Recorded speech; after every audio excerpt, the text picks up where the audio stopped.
E aí, então, nesse capítulo, o Agropôntico vai falar sobre os sonhos. Ele vai falar sobre os sonhos provenientes da perturbação da parte passional da alma, né? O que a gente pode entender por isso é um pouco obscuro, tá? O próprio capítulo, ele deixa algumas coisas bem claras, mas algumas coisas me parecem muito abstratas e muito difíceis de se compreender, né? Ainda um pouco enigmático, mas o que me parece, né, é que o Agropôntico me parece falar algo como os sonhos, né, os sonhos, quando a gente está dormindo, os sonhos, né, eles demonstram algum sinal, eles demonstram em sinais, né, e demonstram as paixões que estão mais latentes na nossa alma, tá? Os nossos sonhos, então, a matéria dos nossos sonhos servem como sinais para demonstrar qual é a parte passional da alma que está mais ainda adoecida, né? Qual que é a parte passional que ainda está mais latente na nossa alma, né?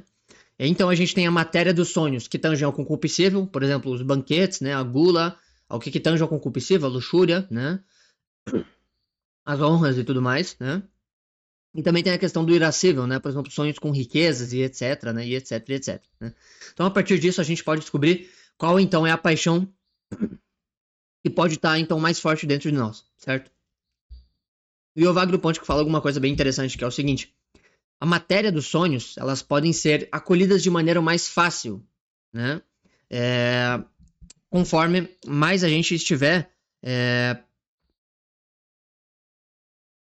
levado por essas paixões, né? O Agropôntico, ele diz de maneira bem literal lá no texto, algo mais ou menos assim, ó: e são sobretudo os coléricos e irascíveis dentre os irmãos que caem diante dessas visões tenebrosas, né? As visões de riqueza, as visões, por exemplo, que tangem ao irascível, certo? Por exemplo, o conflito entre dois irmãos, né? E etc.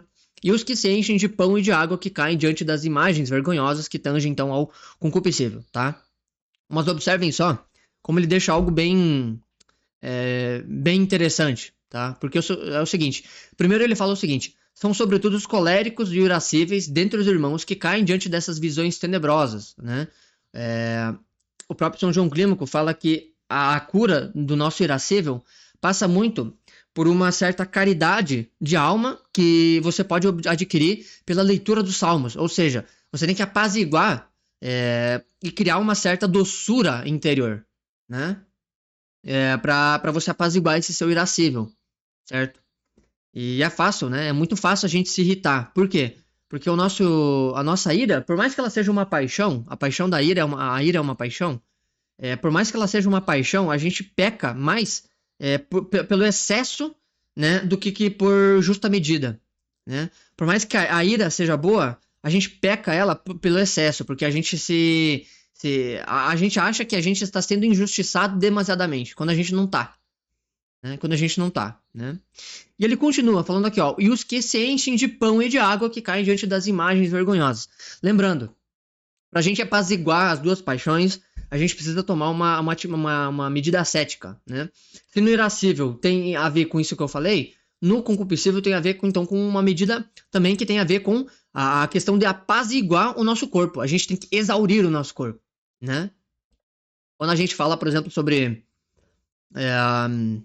a luxúria, né, por exemplo, que é um excesso de fleuma no corpo, é um excesso do humor fleumático no corpo, a gente tem que fazer o quê?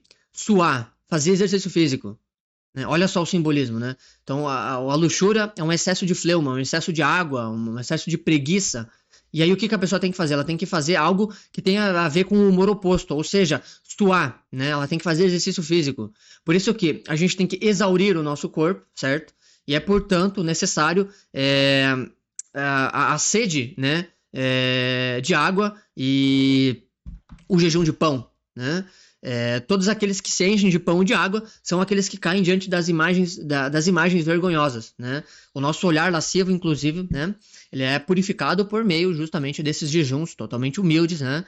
É um jejum que você eleva a algo maior, né? Não é somente um jejum por uma medida de imperativo categórico, mas é algo que você eleva, né?